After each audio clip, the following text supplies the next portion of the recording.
نہایت ہی واجب الاحترام دوستوں، بزرگوں، عزیزوں، السلام علیکم ورحمۃ اللہ وبرکاتہ۔ اللہ کا بڑا فضل ہے کہ اس نے ہمیں اپنے پیارے محبوب جناب محمد مصطفیٰ صلی اللہ علیہ وآلہ وسلم کی امت سے پیدا فرمایا، اور اس کا لاکھ لاکھ کرم ہے کہ اس نے ہمیں کچھ لمحے اپنے اس پاک گھر میں بیٹھ کر اپنا اور اپنے محبوبوں کا ذکر پاک کرنے کی توفیق عطا فرمائی۔ ہمارے آج کے موضوع کا نام ہے امام اعظم امام ابو حنیفہ رضی اللہ تعالیٰ، کیونکہ ہم حنفی ان کے مقلد ہیں اور یہ ایام جو ہیں یہ انہی کے ہیں، اور ان کی یاد ذکر کرنا، اللہ والوں کا یاد کرنا، ان کا ذکر کرنا، تذکرہ کرنا، یہ قرآن سے ثابت ہے۔ اور ویسے بھی اپنے بزرگوں کا اور اکابرین کا ذکر کرنا چاہیے تاکہ لوگوں کو پتہ چلے ان کی عظمت اور شان کیا ہے۔ ہم جس امام کے مقلد ہیں، جن کے طریقہ کار پہ ہم چلتے ہیں، آج ان کا مختصر سا تعارف اور چند ایک آپ کی کرامات اور آپ کی علمی جو وسعت ہے وہ اس کے بارے میں دو چار باتیں اختصار کے ساتھ پیش ہوں گی۔ دعا ہے اللہ تعالیٰ امام اعظم ابو حنیفہ رضی اللہ تعالیٰ عنہ کے صدقے ہمارے گناہوں کو معاف فرمائے۔ امام اعظم کی ولادت با سعادت کے تین اقوال بہت مشہور ہیں۔ زیادہ تر علماء نے لکھا ہے کہ آپ کی ولادت 80 ہجری میں ہوئی، اور کچھ حضرات نے لکھا کہ 70 ہجری میں آپ کی ولادت با سعادت ہوئی، اور بہت سے علماء نے یہ بھی لکھا کہ آپ کی ولادت با سعادت 61 ہجری میں ہوئی۔ امام اعظم ابو حنیفہ رحمۃ اللہ علیہ، آپ کے جو پوتے ہیں حضرت اسماعیل بن حماد، وہ بیان فرماتے ہیں کہ میرے دادا جان کی ولادت با سعادت 80 ہجری میں ہوئی۔ یہ اختصار کے ساتھ ان کی ولادت کے مطابق میں نے ابھی یہاں بہت بحث اس کے اوپر ہوئی ہے، وہ بیان کرنے کا وقت بھی نہیں ہے اور اس کی ضرورت بھی نہیں ہے۔ آپ کا اس میں گرامی نعمان، کنیت ابو حنیفہ، لقب آپ کا امام اعظم ہے۔ امام کہتے ہیں، اعظم کہتے ہیں بڑے امام کو، بڑا جو سردار ہے۔ درود پاک ذرا پڑھنے بھائی۔ آپ کا نام پاک جو ہے وہ نعمان ہے، اور آپ کا کنیت جو ہے ابو حنیفہ، جس سے آپ کو یاد کیا جاتا ہے، اور زیادہ تر اسی نام کے مطابق لوگ جانتے ہیں کہ آپ کس امام کے مقلد ہیں۔ لوگ کہتے ہیں میں حنفی ہوں، کہتے ہیں یہ مالکی ہے، یہ شافعی ہے، یہ حنبلی ہے، لیکن پوری دنیا میں سب سے زیادہ اگر کسی امام کے پیروکار ہیں یا اس کے پیچھے چلنے والے اور اس کے مقلدین ہیں تو وہ حنفی ہیں۔ امام ابو حنیفہ رضی اللہ تعالیٰ عنہ، یہ آپ کی کنیت مبارک ہے اور آپ کا لقب امام اعظم ہے۔ یہ جتنے بھی باقی امام مالک ان کے بعد ہیں، امام شافعی، امام احمد بن حنبل ہیں، یا ان کے اپنے شاگرد ہیں امام محمد، امام یوسف، یہ جتنے بڑے بڑے امام ہیں، یہ سب آپ سے عمر میں بھی چھوٹے ہیں، علم میں بھی چھوٹے ہیں۔ آپ نے بہت سارے صحابہ کی بھی زیارت کی ہے، حضرت امام اعظم ابو حنیفہ رحمۃ اللہ تعالی، آپ تابعی ہیں۔ آپ کا لقب مبارک امام اعظم ہے، اور نعمان کے لغوی معنی کو دیکھیں تو آپ اس میں بامسمہ نظر آتے ہیں۔ امام اعظم کے نام کے لغوی معنی بیان کرتے ہوئے آپ کے اوصاف کو اس طرح بیان کیا گیا، اور ہم اس پر متفق ہے کہ آپ کا نام نعمان ہے۔ اس میں لطیف راز کیا ہے؟ نعمان کی اصل ایسا خون ہے جس سے بدن کا ڈھانچہ قائم ہوتا ہے، بدن کا ڈھانچہ جس سے قائم ہوتا ہے، جس پہ بدن کھڑا ہوتا ہے۔ جس طرح آپ نے دین کا یہ سارا ایک سلسلہ دیکھا ہے، کوئی بھی مسئلہ ہو اس کو سمجھنے کے لیے آپ کو امام اعظم ابو حنیفہ کی ضرورت پڑے گی۔ تو فقہ کا یہ بہت بڑا امام، اور نعمان کا ایک معنی ہے سرخ خوشبودار گھاس یا ارغوان کے رنگ کو نعمان کہتے ہیں. اس معنی کی روح سے امام ابو حنیفہ کی عادات مبارکہ اچھی ہوئی اور آپ کمال انتہا کو پہنچے. اور نعمان کا آپ نے مختصر سا یہ بات فرمایا. اور آپ کی جو مشہور کنیت ہے وہ ابو حنیفہ ہے. بہت سارے لوگ کہتے ہیں کہ آپ کی بیٹی کے نام پر آپ کو ابو حنیفہ کہا جاتا ہے کہ حنیفہ کا باپ. تو اس لیے آپ کی بیٹی تھی، حالانکہ آپ کی کوئی بھی بیٹی نہیں تھی، آپ کا ایک ہی بیٹا تھا. یہ بیٹی کی وجہ سے آپ کا ابو حنیفہ، عام لوگوں کے اندر آپ نے یہ سنا ہوگا، پڑھے لکھے لوگ بھی یہ کہتے ہیں کہ حضرت امام ابو حنیفہ جو ہیں بیٹی کی وجہ سے ان کو حنیفہ کہتے ہیں کہ ان کی بیٹی کی وجہ سے یہ ان کا نام ہے. کیونکہ پہلے عرب کے اندر اسی طرح کہا جاتا ہے. امام حسن علیہ السلام کے والد کا نام آپ کہتے ہیں ابو الحسن. حضرت مولا علی کا یہ ایک نام ہے ابو الحسن، ابو التراب، مٹی کا باپ. نبی پاک علیہ السلام اپنی بیٹی سیدہ کائنات کے گھر گئے تو فرمایا مولا کائنات کہاں ہے جناب علی؟ تو انہوں نے کہا بابا جان وہ کچھ آج تھوڑی سی ان کی اور میری آپس میں رنجش ہوئی اور وہ گھر سے چلے گئے. حضور جناب علی مرتضیٰ کے پیچھے گئے تو دیکھا وہ مسجد نبوی کے سین میں لیٹی ہوئی ہیں، اور جو سین کی مٹی ہے نا، کیوں کچے اس وقت فرش ہوتے تھے، وہ ساری آپ کے کپڑوں کے ساتھ جسم مبارک کے ساتھ لگ رہی تھی. حضور نے جب دیکھا تو فرمایا ابو تراب، مٹی کے باپ اٹھو اٹھو مٹی کے باپ. اس کے بعد مولا علی فرماتے ہیں کہ مجھے اور کوئی لقب، کوئی کنیت یا کوئی ایسی چیز اچھی نہیں لگتی تھی، کیونکہ حضور نے مجھے مٹی کا باپ کہا ہے.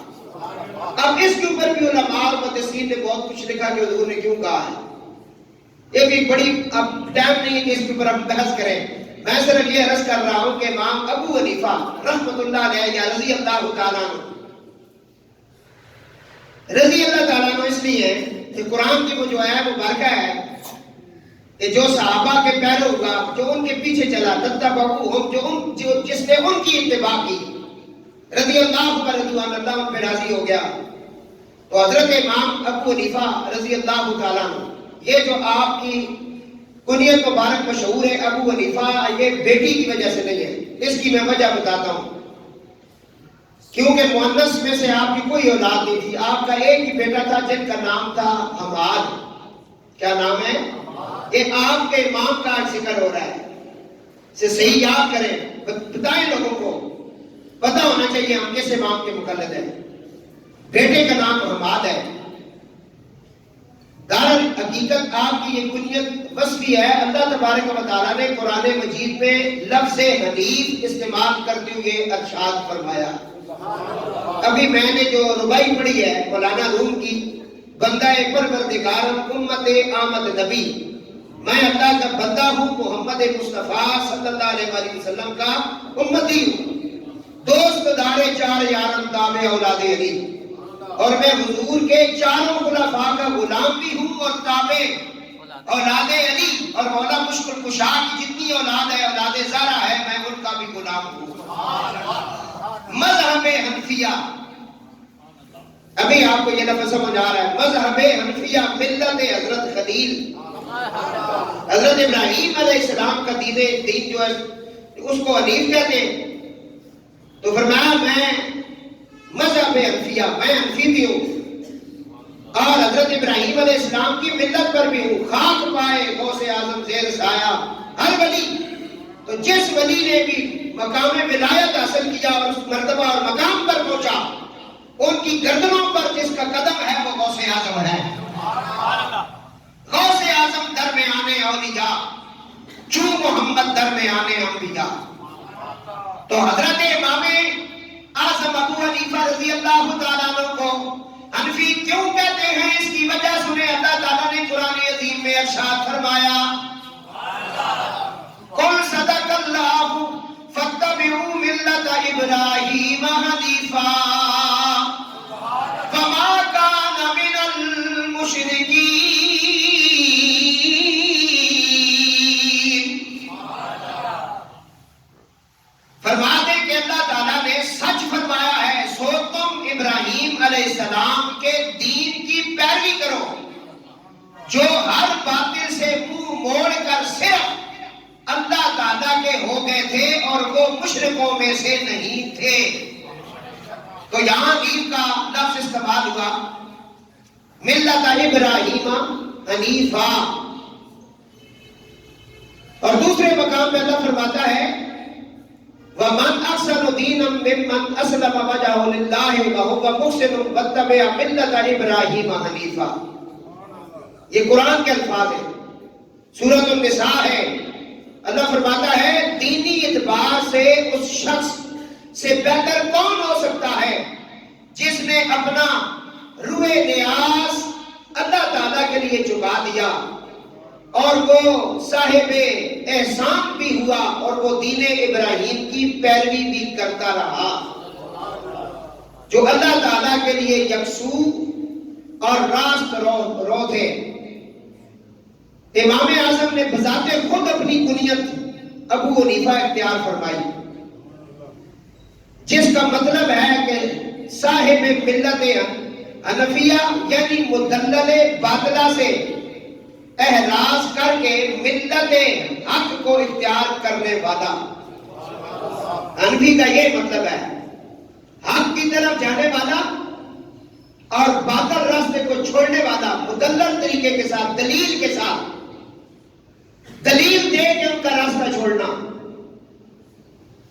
مثلا آپ نے کہا کہ ہاتھ کہاں باندھیں، اس کے اوپر پھر دلائل دیے، رفع یدین نہیں کرنا، دلائل دیے. امام آگے نماز پڑھ رہا ہے تو اس کے پیچھے آپ نے قرات نہیں کرنی، خاموشی سے کھڑے ہو، اس کے اوپر آپ نے دلائل دیے. مدلل طریقے سے باطل کے خلاف ڈٹ جانے والا، دلیل دینے والا اور سیدھے راستے پر چلنے والے کو حنفی کہتے ہیں. یہ ہے آپ کا، اس لیے آپ کو امام ابو حنیفہ کہتے ہیں. درود پاک ذرا پڑھ لیں بھائی. امام اعظم رضی اللہ تعالیٰ عنہ کا سلسلہ نسب یوں ہے کہ نعمان بن ثابت بن زوتا بن وہب، یعنی بعض ائمہ نے آپ کے دادا کا نام زوتا کی جگہ نعمان لکھا ہے.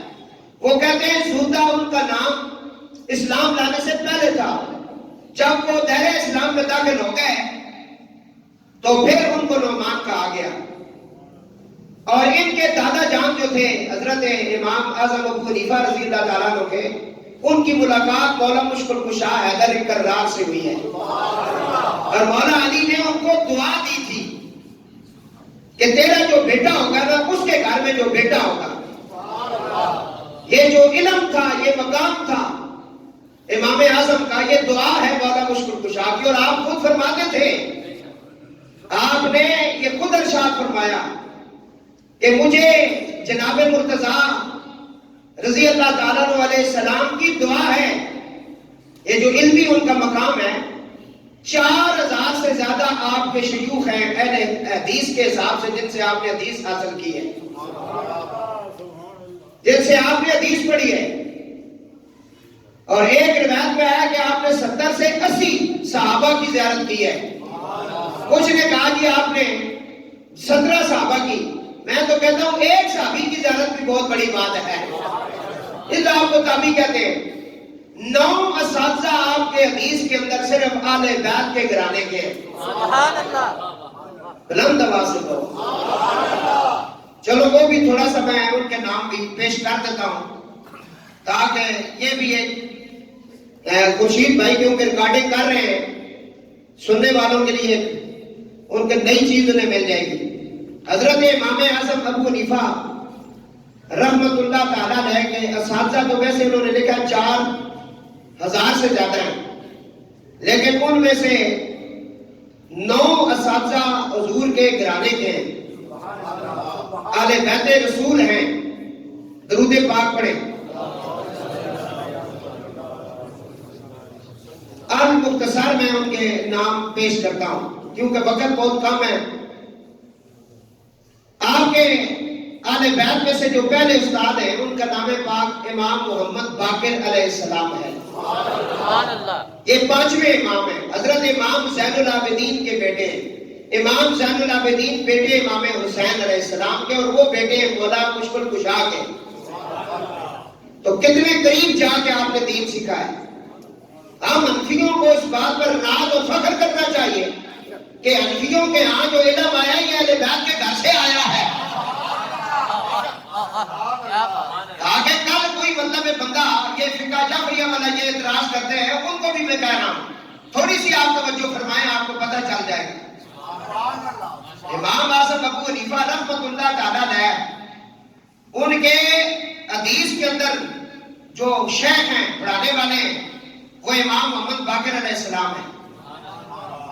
اور حضرت امام باقر نے جو حدیثیں روایت کی ہیں وہ حضرت جابر بن عبداللہ انصاری رضی اللہ تعالیٰ عنہ سے. یہ وہ جابر بن عبداللہ انصاری ہیں جن کو حضور نے فرمایا تھا یہ جو میری گود میں اس وقت حسین کھیل رہا ہے اس کا ایک بیٹا زین العابدین ہوگا جس کو علی اوف کہا جائے گا، اس کا ایک بیٹا محمد باقر ہوگا، وہ جب تجھے ملے میرا سلام دینا. سبحان اللہ. اس سے حضور نے بتا دیا تھا کہ تیری عمر کتنی لمبی ہوگی. حضرت جابر کو یہ بہت سارے ادوار گزر گئے. حضرت ابوبکر صدیق، حضرت عمر فاروق، حضرت عثمان، ان کی شہادتیں، اور اس کے بعد جناب امام حسن کی شہادت، 6 مہینے ان کی خلافت، اور پھر یہ آگے معاملات چلتے چلتے امام حسین کا کربلا جانا، شہید ہونا، اور اس کے بعد ان کے بیٹا جو واپس امام زین العابدین آئے ہیں مدینہ پاک، ان کے ہاں اولاد کا ہونا، پھر اس کا چلنا پھرنا، یہ بہت لمبے وقت ہے. اس وقت حضرت جابر نے کہا یار اتنی دیر تک میں زندہ رہوں گا تو میری وفات کب ہوگی؟ فرمایا جب تجھے باقر ملے گا نا سلام دینے کے 10 دن بعد تیری وفات ہو جائے گی. یہ جابر بن عبداللہ انصاری ہیں جن سے ہم ہر سال حدیث پڑھتے ہیں، یا جابر ان اللہ تعالی خلق قبل الاشیاء نور نبی کا من نورہ. سبحان اللہ. وہ جابر رضی اللہ تعالیٰ عنہ فرشتہ تھا، نہ آدم تھے، نہ ظاہر تھا خدا پہلے، بنے ساری خدائی سے محمد مصطفیٰ پہلے. سب نوری اسے دے نوروں تے اس دا نور حضوروں، اس نور تخت عرش دا ملیا تے موسیٰ نو کو دوروں. میاں صاحب نے بتایا کہ حضرت جابر بن عبداللہ انصاری سے حضرت امام باقر نے روایت کی، حدیثیں بیان کی، ان سے سن کے آگے آپ نے بیان فرمائی. حضرت ابو سعید خدری رضی اللہ تعالیٰ عنہ بہت بڑے صحابی ہیں، بڑے جلیل القدر صحابی ہیں، ان سے آپ نے حدیثیں روایت کی. حضرت عبداللہ بن عمر رضی اللہ تعالیٰ عنہ سے آپ نے حدیثیں روایت کی. حضرت عبداللہ بن جعفر رضی اللہ تعالیٰ عنہ یہ صحابی ہیں، ان سے آپ نے حدیثیں حضرت امام باقر نے، اور امام باقر سے پھر امام اعظم ابو حنیفہ رضی اللہ تعالیٰ عنہ نے بیان کی ہے. تو گڑبڑ کہاں ہو سکتی ہے؟ ہاں جی، تو یہ ہے امام اعظم ابو حنیفہ رضی اللہ تعالیٰ عنہ، پہلے استاد حضرت امام باقر، پھر ان کے بھائی ہیں حضرت امام باقر کے بھائی ہیں حضرت امام زید، جن کے ساتھ بڑا ظلم ہوا، جن کی لاش مبارک کو 7 دن تک قصاب کی دکان پر لٹکائے رکھا گیا. اس امام کے ساتھ بڑا مسلمانوں نے ظلم کیا ہے، اور ان کا ساتھ دیا تھا اس وقت امام مالک نے. یہ ایک لمبی بات ہے. یہ بھی استاد ہیں حضرت امام اعظم ابو حنیفہ رضی اللہ تعالیٰ عنہ. ان کا نام حضرت امام زید بن علی، امام زین العابدین کے بیٹے ہیں، امام باقر کے بھائی ہیں. درود پاک پڑھیں.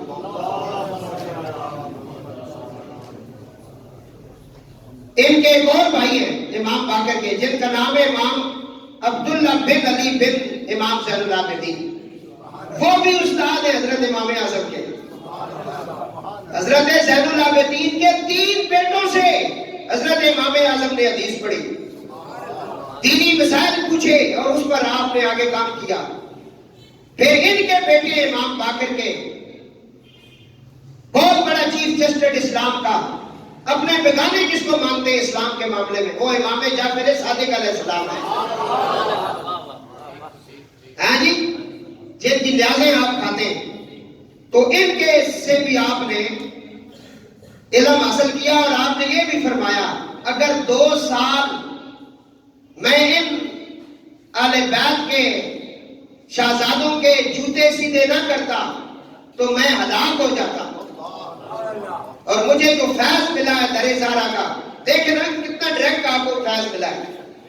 باقی جو امام ہیں ان کو اس طرح فیض نہیں ملا. امام جعفر صادق علیہ السلام سے بھی آپ نے فیض حاصل کیا. اور اس کے بعد امام حسن علیہ السلام کے بیٹے امام حسن مصنف بن حسن المجتبی، کہ وہ حسن مصنف ہیں جن کی شادی امام حسین علیہ السلام کی بیٹی حضرت سیدہ فاطمہ صغرا سلام اللہ علیہا کے ساتھ ہوئی، جن سے گیلانی سادات پیدا ہوئے. تو سلسلے جن کو نصیب ہو گئے،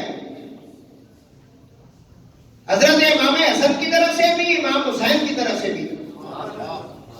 یہ حسن مصنف ہے جو کربلا نہیں گئے تھے اور یہ گھر میں موجود بھی نہیں تھے. ان کی زوجہ پاک جو تھی وہ حضرت امام حسین علیہ السلام کی شہزادی تھی. امام حسین اپنی بیٹی کو ساتھ لے کر نہیں گئے. لوگوں نے کہا کہ انہیں بخار تھا اس وجہ سے چھوڑ دیا گیا. نہیں، ایسی بات ہی نہیں ہے. امام کبھی بھی اپنے نانا کے دین کے خلاف کام نہیں کرتے.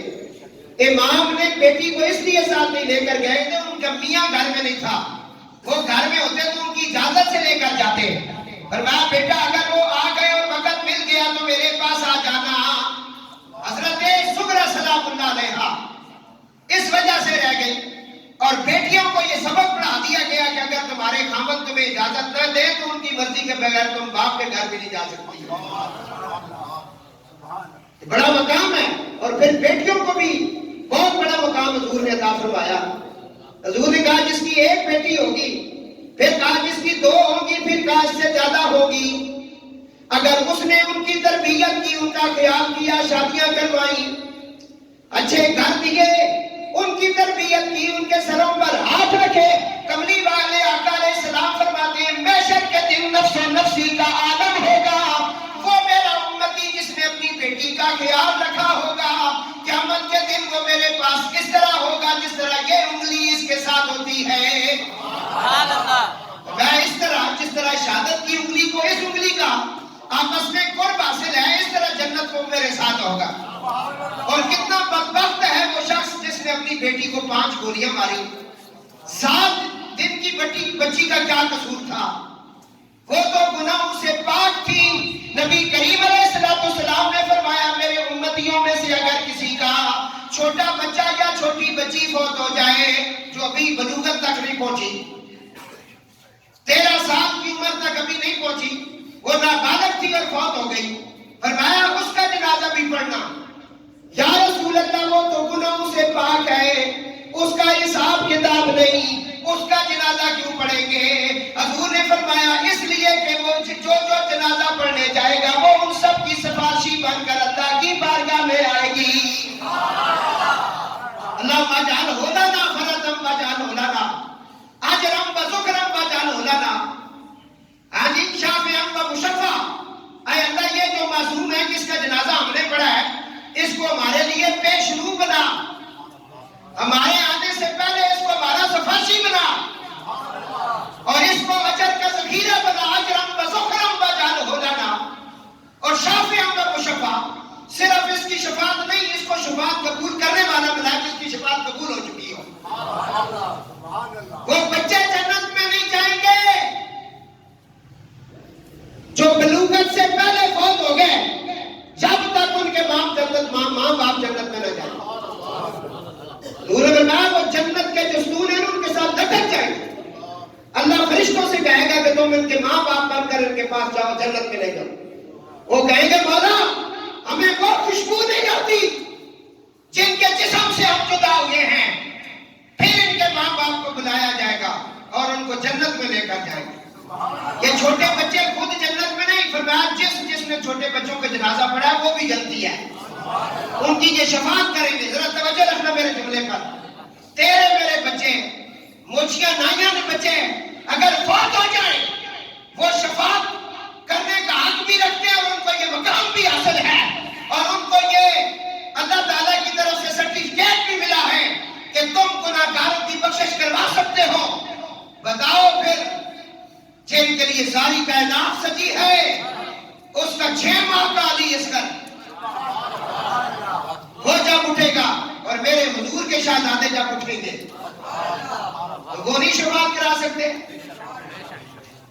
اس لیے چھوٹے بچے کا جنازہ آپ بے شک کسی عالم دین سے پوچھے, چاہے وہ وہابی ہے, سنی ہے, بریلوی ہے, پوچھے اسے کہو کیوں پڑھا آپ نے جنازہ اس کا. اگر رسول شفاعت نہیں کر سکتا, رسول مدد نہیں کر سکتا, بقول تمہارے رسول کچھ بھی نہیں کر سکتا, علی کچھ نہیں کر سکتا, ولی کچھ نہیں کر سکتا, غوث اعظم کچھ نہیں کر سکتا, داتا کچھ نہیں کر سکتا, ولی کچھ نہیں کر سکتا, میں پوچھتا ہوں ان بچوں کا جنازہ تم کیوں پڑھتے ہو؟ دو اس کا جواب نہیں ہے, جواب کسی کے پاس. یہ بچے شفاعت بھی کریں گے, سفارشی بھی بنیں گے اور امت مصطفیٰ کی بخشش بھی کروائیں گے. یہ بانے بنایا اس نے. اور جو ظالم 1400 سال پہلے کی یاد تازہ کرے, 7 دن کی بچی کو 5 پیر مارے اس نے, تو وہ نہیں قیامت والے دن پوچھے کہ بابا مجھے کیوں مارا ہے. شرم کا مقام ہے. عذاب کیوں نہ آئے, مہنگائی کیوں نہ ہو, تیرا سکون کیوں نہ تباہ و برباد ہو جائے جس ملک میں یہ کام ہوتے ہو. تم تبدیلی کی طرف جا رہے ہو, یہ ہو جائے گا, وہ ہو جائے گا. کس چیز کی تبدیلی ہے؟ جس ملک میں مردوں کو قبر سے نکال کر ان کے ساتھ بدفعلی کی جاتی ہو, پھر ان کا گوشت ہانڈیوں میں پکا کر کھایا جاتا ہو, جس ملک میں معصوموں کو قتل کیا جاتا ہو, جس ملک میں معصوم کلیوں کے ساتھ بدکار کیا جاتا ہو, پھر انہیں بے دردی کے ساتھ قتل کیا جاتا ہو, وہاں تم کس چیز کا انصاف ڈھونڈ رہے ہو؟ میں چیف آف آرمی اور چیف جسٹس آف پاکستان سے گزارش کر رہا ہوں, ممبر رسول پر بیٹھ کر ایسے ظالموں کو ایسی سزا دیں تاکہ آنے والی نسلیں اس سے عبرت حاصل کریں. آپ اس چیز پر تائید کرتے ہیں؟ اس بات پہ تائید کرتے ہیں؟ ایسے ظالموں کو بدنام ہے, اسلام کو انہوں نے بدنام کر دیا. کہتے ہیں یہ سارے قاتل ہیں. جی یہی اس طرح کے لوگ ہیں. میں نے ہندوؤں کی بہت ساری ویڈیوز دیکھی ہیں جس کے اندر وہ مسلمانوں کو برا بلا کہہ رہے ہیں, حالانکہ وہ تو بہت کچھ کرتے ہیں. کہتے ہیں ان کا دین جو ہے امن والا دین تھا. تو یہ کیسے لوگ ہیں؟ اللہ تعالیٰ حضور کے صدقے ہمیں رشتوں کی جو پہچان ہے نا وہ نصیب فرمائے, جو رشتوں کی پہچان ہے. درود پاک. حضرت امام حسن مثنی بن حسن المجتبی, ان کے بیٹے کا نام ہے امام عبداللہ بن حسن مثنی. یہ کربلا میں شہید ہوئے ہیں. حضرت امام عبداللہ بن حسن المثنی, ان کے بھی شاگرد ہیں امام اعظم ابو حنیفہ رضی اللہ عنہ. ان کو اصلی فیض بھی ملا ہے. حسینی تو سنا ہے نا, اصلی فیض بھی ان کو ملا ہے. اور ایک ان کے استاد ہیں امام حسن المثلث بن حسن المثنی. یہ امام حسن کے پوتے ہیں. ان کا فیض بھی ان کو ملا ہے, امام اعظم کو. اور ایک امام حسن مجتبی کے بیٹے امام حسن بن زید, یہ حضرت امام حسن کے بیٹے, ان سے بھی آپ نے حدیث پاک حاصل کی ہے. تو میں نے عرض کیا, ایک آپ کے استاد ہیں حضرت امام حسن بن محمد, یہ حضرت محمد بن انفیہ جن سے عوام برادری پیدا ہوئی ہے, یہ مولا علی کے بیٹے ہیں. یہ کربلا میں ساتھ نہیں گئے تھے, یہ مدینے میں ٹھہرے, کیونکہ میرے شیخ کا جن سے میں نے قادریہ سلسلے میں بیعت کی وہ بھی اسی خاندان سے تعلق رکھتے ہیں. پیر سیاد اقبال بھی اس خاندان سے تعلق رکھتے ہیں. حضرت سلطان العارفین سلطان بہو بھی اس خاندان سے تعلق رکھتے ہیں.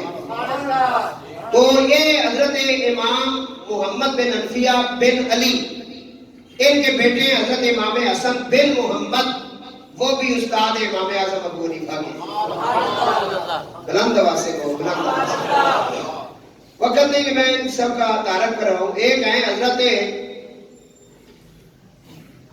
عبد المطلب کے بیٹے حضرت عباس، جن سے عباس کی برادری پیدا ہوئی ہے۔ حضرت عباس رضی اللہ تعالیٰ عنہ، ان کے بیٹے حضرت تمام بن عباس، اور ان کے آگے بیٹے حضرت امام جعفر بن تمام، ان کے بھی امام اعظم ابو حنیفہ شاگرد ہیں۔ جی جی، میں نے اختصار کے ساتھ آپ کو بتایا کہ حضرت امام اعظم ابو حنیفہ رحمۃ اللہ تعالیٰ علیہ کے اساتذہ کا تعارف آپ کے سامنے کیا۔ محبت کے ساتھ درود پاک ذرا پڑھ لینا۔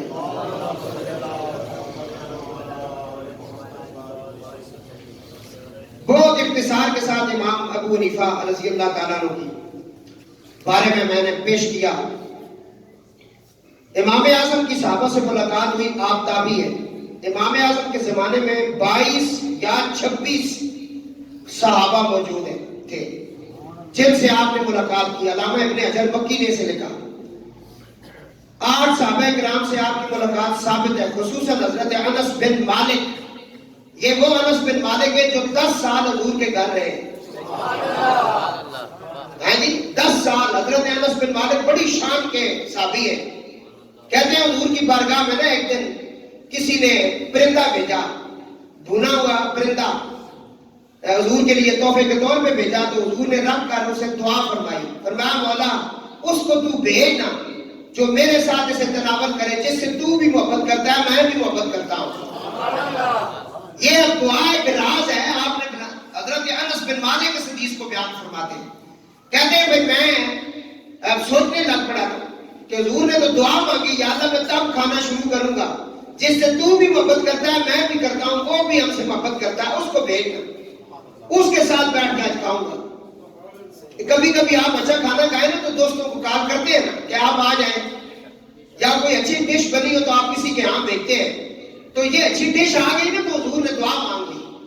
حضرت انس بن مالک کہتے ہیں کہ میں تو ویسے ہی حضور کے گھر میں رہتا تھا، 10 سال آپ رہے ادھر، چھوٹے سے بچے گئے آپ گئے تھے، تو حضور ویسے بھی مجھے اتنی شفقت اور مہربانیاں تھی کہ اپنے ساتھ ہی بٹھا کر کھانا کھلاتے، لیکن آج حضور نے دعا اس طرح مانگی تو میں دل میں سوچنے لگا تو حضور مجھے کیوں نہیں کہہ رہے۔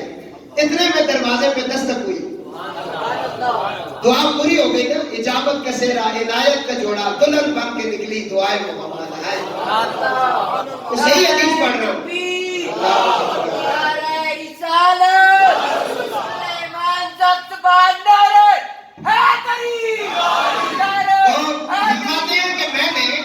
دروازے پہ دستک ہوئی تو میں جب گیا نا، دروازہ کھولا تو دیکھا شیر خدا کھڑے ہیں، کہا حضور سے ملنے ہیں۔ حضرت انس بن مالک کہتے ہیں حضور مصروف ہے، وہ چاہ رہے تھے کہ یہ جو کھانے والا سسٹم ہے حضور میرے ساتھ کریں، کیونکہ آج جو دعا مانگ لی ہے۔ تو پھر حضور نے دعا مانگی، مولا اسے بھیجنا، یہ ٹھنڈا ہو رہا ہے، ہاں اسے بھیج۔ پھر مولا مشکل کشا دروازے پر ہے، پھر انہیں آپ نے ٹال مٹول کی۔ تیسری بات پھر حضور نبی علیہ السلام نے دعا مانگی۔ حضرت انس چلے گئے دروازے کی طرف، جب دستک ہوئی حضور نے فرمایا انس اب دروازہ کھول دے، یہ جو آیا ہے نا یہ میری مرضی سے نہیں آیا، یہ اسی نے بھیجا ہے جس سے یہ محبت کرتا ہے میں اس سے محبت کرتا ہوں۔ یہ ہے شان میرے حضور کے صحابہ کی اور حضور کی آل کی اور اس کے گھرانے کی، ان کا پیار اور محبت کتنا ہے آپس میں۔ تو میرے دوستو، حضرت انس بن مالک رضی اللہ تعالیٰ عنہ اور حضرت جابر بن عبداللہ، حضرت عبداللہ بن عوف، حضرت مقعد بن یسار، حضرت واصلہ بن انس اور حضرت انس اور حضرت جابر اور حضرت وائلہ، یہ بہت سارے صحابہ ہیں جن کے ساتھ آپ کی ملاقات ہے۔ کس کی؟ حضرت امام اعظم ابو حنیفہ رضی اللہ تعالیٰ عنہ کی، ان سے ملاقات ہے۔ صحیح بخاری شریف کی حدیث ہے، یعنی اللہ تعالیٰ جس کو بہت بڑی بھلائی دینا چاہتا ہے اسے دین کا فقیہ، دین کی جو فقہ ہے وہ عطا فرما دیتا ہے۔ تو بہت بڑی بھلائی تھی حضرت امام اعظم ابو حنیفہ کو ملی ہے۔ تو آپ سن چکے ہیں، حضور نے فرمایا، حدیث پاک صحیح مسلم شریف اور بخاری شریف کے اندر بھی ہے، حضور نے فرمایا اگر ایمان سریہ پر ہوا تو فارس کے لوگ اس کو حاصل کر لیں گے، صحیح بخاری ہے۔ حضرت عبداللہ بن مسعود فرماتے ہیں اللہ کے نبی نے فرمایا، ایک حدیث میں آپ نے فرمایا اگر دین سریہ پر معلق رہا تو بھی فارس کے لوگ اسے حاصل کر لیں گے، کیونکہ آپ فارس کے علاقے کے رہنے والے تھے۔ ان کے بارے میں پیشن گوئیاں ہیں حدیث پاک میں، محدثین نے لکھا یہ امام ابو حنیفہ کے بارے میں، کیونکہ ان کے علاوہ کوئی امام بھی فارس کا رہنے والا نہیں تھا، فارسی النسل آپ تھے حضرت امام اعظم ابو حنیفہ۔ تو حضور اپنی حدیث میں بتا رہے ہیں کہ میرا دین مشکل ہوگا، موکل ہوگا، لوگوں کو سمجھ نہیں آئے گا، اس کو آسان کر کے لوگوں کے سامنے بیان کرنا، پیش کرنا، یہ فارس کا ایک شخص ہوگا۔ اور اس کے بارے میں محدثین نے لکھا وہ امام اعظم ابو حنیفہ ہے۔ تو فرمایا درود پاک عاشق رسول حضرت شیخ عبدالحق محدث دہلوی جنہوں نے پاک و علم حدیث کو متعارف کروایا، امام اعظم ابو حنیفہ کا ذکر کرتے یہ فرماتے ہیں کہ آپ کا ذکر تورات شریف میں بھی ہوا ہے۔ آپ کا ذکر حضرت کعب بن احبار سے مروی ہے کہ اللہ تعالیٰ نے فرمایا محمد رسول اللہ کی امت میں ایک نور ہوگا جس کی کنیت ابو حنیفہ ہوگی، اور حضرت امام اعظم کے لقب سراج الامہ سے اس کی تائید ہوتی ہے۔ واللہ اعلم بالصواب۔ انہوں نے کہا اور شیخ الاولیاء گنج بخشے فیض عالم مظہر نور خدا، ناک سارا پیر کامل کاملارا رہنما۔ ہم نے بزرگوں سے سنا ہے جس نے داتا علی اجمیری کے دربار کی زیارت نہیں کی وہ ابھی تک پیدا ہی نہیں ہوا۔ گنج بخشے فیض عالم مظہر نور خدا، ناک سارا پیر کامل کاملارا رہنما۔ حضرت داتا علی اجمیری اپنی کتاب کشف المحجوب صفحہ نمبر 93 کے اندر آپ ارشاد فرماتے ہیں، آپ فرماتے ہیں ایک دن ایسا ہوا میں زیارتیں کرنے نکلا، اور زیارتیں کرنے کے لیے میں ملک شام پہنچا۔ وہاں نبی پاک علیہ السلام کے صحابی حضرت بلال رضی اللہ تعالیٰ عنہ کے روضہ پاک کی میں نے زیارت کی، اور ان کے سرانے کی جانب میں سویا ہوا تھا کہ خواب میں نے دیکھا کہ میں مکہ معظمہ میں ہوں، اور آقا کریم علیہ السلام کی آغوش مبارک میں اب میں دیکھتا ہوں ایک بزرگ کو آغوش مبارک میں حضور نے لیا ہوا ہے، حضور ان سے پیار فرما رہے ہیں۔ رحمت عالم صلی اللہ علیہ وسلم کی آغوش میں وہ بزرگ ہیں۔ بابے بنی شیبہ میں تشریف لائے تو میں دوڑ کر برپشت پائش پوسا دارم یعنی میں نے آپ کے پاؤں مبارک کو بوسا بھی دیا۔ حضرت داتا علی اجمیری فرماتے ہیں پھر میں بڑا متعجب ہوا کہ یہ آغوش مبارک کون سی ہے، تو میں نے دیکھا کہ رحمت عالم صلی اللہ علیہ وسلم ہے، اور آپ کی آغوش میں جو بزرگ ہیں حضور جن سے پیار کرتے ہیں، میں نے عرض کیا یا رسول اللہ یہ آپ کی گود میں کون ہے؟ رحمت عالم نے فرمایا علی اجمیری یہ تیرا امام اعظم ابو حنیفہ ہے۔ یہ بات حضرت داتا علی اجمیری نے اپنی کتاب کشف المحجوب میں لکھی ہے۔ امام اعظم ابو حنیفہ رضی اللہ تعالیٰ عنہ فرماتے ہیں میں نے حضور کی آغوش میں دیکھا ہے۔ ہمارے امام اعظم ابو حنیفہ رضی اللہ تعالیٰ دنیا سے کنارہ کش ہو کر عبادت ریاضت میں مشغول ہو گئے. کچھ آپ نے فقیر ایسے دیکھے ہوں گے نا جو بالکل دنیا کو ترک کر دیتے. میرے سائیں حضور جو سر پہ ٹوپی مبارک رکھتے ہیں اس کے 4 کونے 4. تو کسی نے پوچھ لیا حضور یہ ٹوپی آپ پہنتے اس کی کیا وجہ ہے؟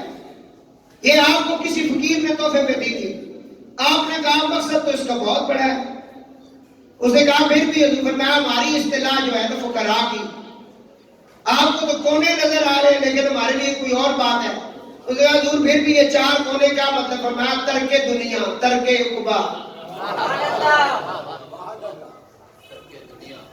ترک دنیا ایک کونے کا مطلب ہے دنیا کو ترک کیا.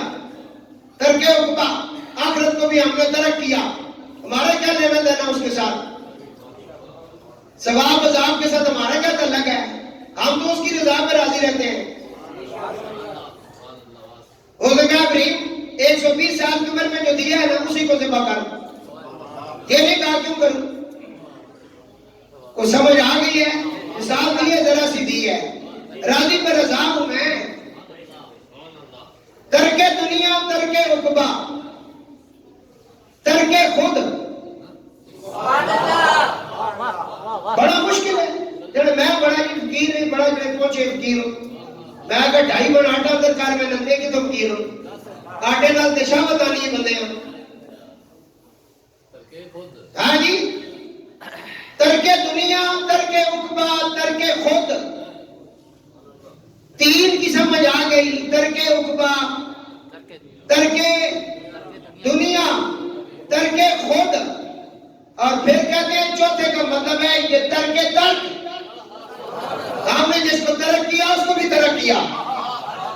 یہ اصطلاح ہے فقراء کی. ان کے بہت سارے معاملات ہیں بھائی. امام اعظم ابو حنیفہ نے کوشش نشینی شروع کر دی. پہاڑوں اور جنگلوں کی طرف نکل گئے. چھوڑ دیا دنیا کو. بالکل کوشش نشین ہو گئے.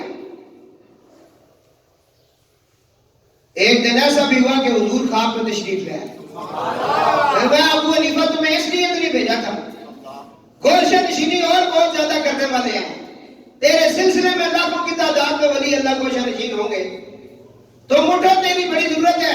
دین کو بڑی ضرورت ہے. اس کے مسائل لوگوں کو سمجھ نہیں آ رہے. طلاق کے مسائل نہیں سمجھ آ رہے. ہاں جی روزے رکھنے کے روزے کھولنے کے سحری کے اور بہت سارے معاملات ہیں. وراثت کے مسئلے سمجھ لیا. اٹھو ان کو آسان کرو. ان کو بتاؤ دین کا کام کرو. اس لیے تو حضور کی حدیث پاک ہے عالم دین کا رات کو سونا ایک طرف اور 40 سال عبادت پہ ریا کرنے والا عابد جو ہے اس کی عبادت ایک طرف. اس کا سونا اس سے بہتر ہے کیونکہ اس نے اٹھ کے طوفانوں کے منہ موڑنے گستاخوں کے منہ کالے کرنے اس نے بتانا ہے دین کیا ہے اور پہلا دینا ہے اس نے. اور وہ تو صرف عبادت میں لگا ہوا ہے. اس نے کون سا پہلا دینا ہے؟ مقام بہت بڑا ہے اس کا لیکن اس کے برابر نہیں ہے. یہ الگ بات ہے کہ آپ لوگ ان کا جن کا احترام کرنا چاہیے تھا جن کو فیسلٹیاں دینی چاہیے تھی جن کا خیال رکھنا چاہیے تھا ان کو آپ نے چوروں جتنا بھی مقام نہیں دیا. یہ الگ بات ہے. اور 2 نمبر کے پیر بھانگتے چرس پینے والے انہوں نے میں گوڑیا مان کے ہاتھ ڈالنے میں کہوں پہنچے ہیں بابا کتنے پہنچے ہیں. قبض ہو جائے اس سے نہیں کھلنی سی دوپیا جہاں پہنچے ہیں. یہاں کرو تھوڑا جا معیار سکھو. ساری ہوئی کہوں پہنچے میں کیا پہنچے ہیں جنہوں 30 پارے رکھے سینے چ ساری زندگی حدیثاں پڑھنے رہے وہ پہنچے ہیں یا اے پہنچے ہیں. یہ دین ہے جڑا نا تسا لوگاں بھی کیوں خراب کیتا. جڑے اصل لوگ انہوں نے پاس جانے کوئی نہیں. مسجد ابن خان آ جاتے 80 ہزار روپے تسی دی خدمت کر دینے ہو ہم ڈالنے ہو پیسے جا رہے نہیں بھائی ہو. تو سارے چیلم ہو جبراتا ہو کون لوگ ہیں جا رہے نہیں بھائی پیسے. امام مسجد کے دینے ہو تسی کدے پوچھا نہیں سب تسا نے کسی دعا لیٹ ہو جڑے تو تسا نے منہ بڑے ہونا پھر صرف گوڑے ہاتھ لانے ہو کہ گوڑے سے نہیں درد کرنے میں. اس سچیاں گلاں میں جڑیاں دسنا پیا. میں اپنا نہیں میں تمام علماء کے بارے میں کیا راجہ واسل صاحب ہے کہ نہیں دسو کتنی تنخواہ ہے امام مسجد میں؟ اس میں کیوں نظام چل رہے ہیں؟ وہ مسلح نال اس کی دوستی ہے، ممبر نال اس کی جاری ہے، تے رسول اللہ پھر کرم کر رہے ہیں۔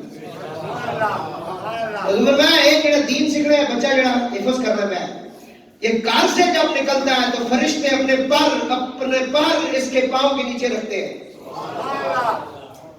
دین کی کیا بات ہے؟ دین بہت بڑا، سنی شیعہ سارے سنو، دین بہت بڑا۔ کتنا بڑا دین ہے؟ فرمایا جس کو حسین اپنے بچے قربان کرائے۔ یہ کوئی آسان ہے کہ شبیہ رسول دے دیتا حسین نے، پھر اپنے آپ کو بھی پیش کر دیتا صرف دین بچانے سے؟ بات سمجھ آئے؟ اس واسطے ان چیزوں میں خاص خیال رکھو۔ جنہاں اللہ نے دین دیتا، جنہاں اس میں پڑھا، انہوں نے خیال رکھو، جس علاقے میں بھی ہو ان کا خیال رکھیں اور اپنے بچوں کو دین کی طرف لگائیں۔ انگریزیاں پڑھانے سے کروڑا روپیہ دے رہے ہو تسی، ایک بیکن ہاؤس کہ پتہ نہیں کیڑا ہاؤس، کیا نام ہے سکول نا؟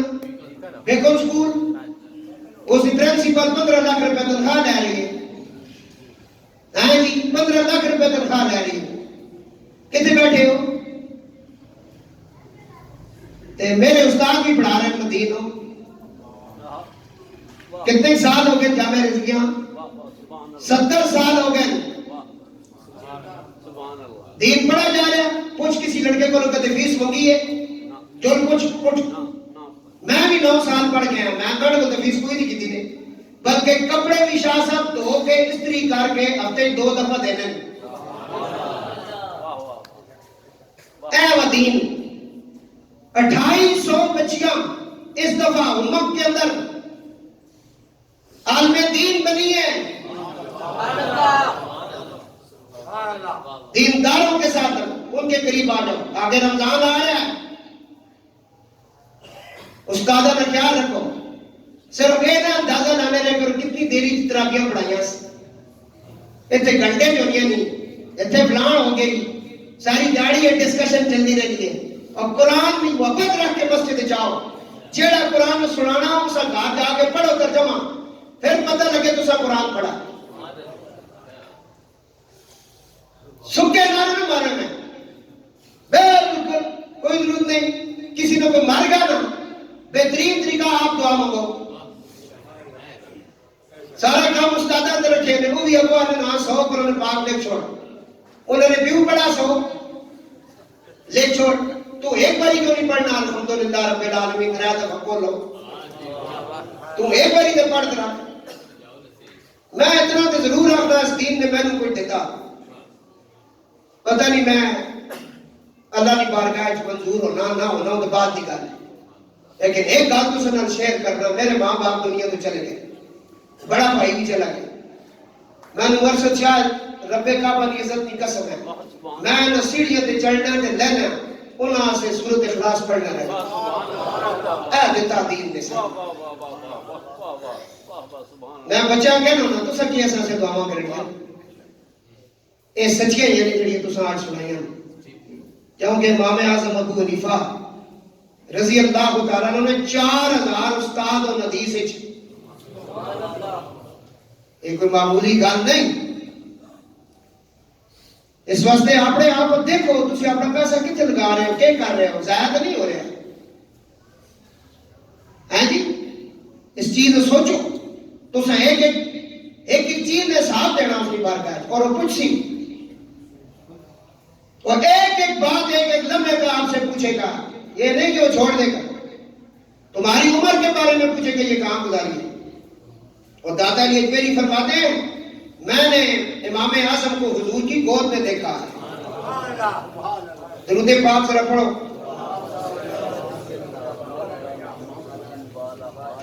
اور امام اعظم کا یہ مقام تھا، آپ کی بہت ساری کرامات بیان کی یہاں لکھی ہوئی ہیں۔ سب سے ایک کرامت آپ کی یہ بھی تھی کہ آپ کے اور آپ کے شاگردوں کو بھی اللہ نے کشف کا علم عطا فرمایا ہوا تھا۔ آپ کے پاس جو بھی بندہ آتا نا، آپ اس کی طرف دیکھ کر کہتے تو فلاں گناہ کرتا ہے، وہ کہتا حضور میں کرتا ہوں، توبہ کر۔ یہ بہت بڑی آپ کی مطلب کشف تھا علم کا۔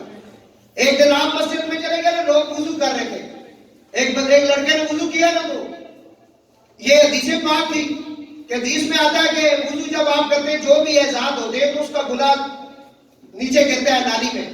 امام اعظم وہ دیکھ رہے تھے کہ اس کا گناہ گرا، تو آپ نے دیکھا اسے گناہ گرا اس کا. ایک دوسرا جب وہ وضو کر کے سامنے آیا تو آپ نے فرمایا بیٹا زنا سے توبہ کرو. اس نے کہا حضور بالکل یہ میرے اندر یہ علت ہے، بیماری ہے. پھر آپ نے ایک بندے کو دیکھا، اس کو کوئی گناہ آپ نے دیکھا نالی کے اندر جا رہا ہے، تیسرے چوتھا پانچواں چھٹا، لوگوں کو آپ نے بتایا کہ یہ گناہ نہ کیا کرو کیونکہ تمہارے گناہ مجھے نظر آتے ہیں. یہ رسول اللہ کے دین کے سب سے بڑے امام کی شان ہے. یہ صرف امام اعظم ابو حنیفہ کی تھے، یہ ولی اللہ بھی تھے، یہ دادی بھی ہیں. اتنا بڑا مقام ہے کہ نظر اتنے دور تک کام کر رہی ہے. میرے مرشد نے بھی فرمایا تھا کہ ہم اگر چاہیں دیکھنا تو جو تہمت تو نے باندھ رکھی ہے ہم اس کے اندر بھی غلاظت دیکھ لیتے ہیں، اگر دیکھنے پہ آ جائیں تو، کیونکہ وہ نظر تو نور کے ساتھ دیکھتی ہے، اللہ ان لوگوں کو عطا کرتا ہے. تو یہ ہے امام اعظم ابو حنیفہ. اس کے بعد آپ نے پھر دعا مانگی، کہا مولا میرا محبوب رحمت للعالمین ہے. تو یہ جو علم ہے نا کشف والا، جس سے لوگوں کے عیب میرے اوپر ظاہر ہو جاتے ہیں، یہ مجھ سے واپس لے لیں. میں اس طرح لوگوں کو نہیں دیکھنا چاہتا. یہ آپ کی شان ہے. اللہ تعالیٰ امام اعظم ابو حنیفہ رضی اللہ تعالیٰ عنہ کا جو فیضان ہے ہم سب کو نصیب فرمائے. وما علینا الا البلاغ.